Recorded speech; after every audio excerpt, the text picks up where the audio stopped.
Guys, ganito lang kadali magawa ng lockout ng RD.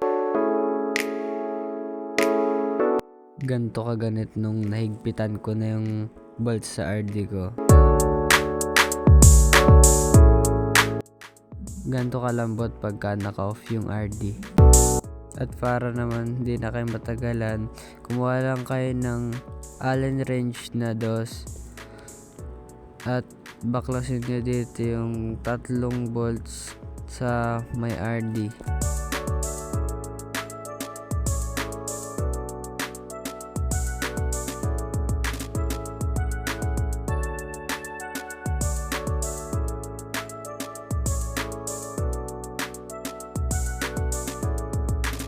At pagkatapos nyo tanggalin yung 3 bolts at tanggalin nyo yung cap, tapos may isang bolt na the Allen wrench na 2.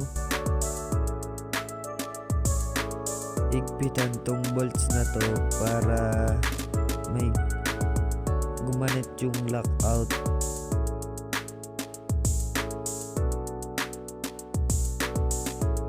Pagtapos nun, ibalik mo lang yung 3 bolts tapos yung cap.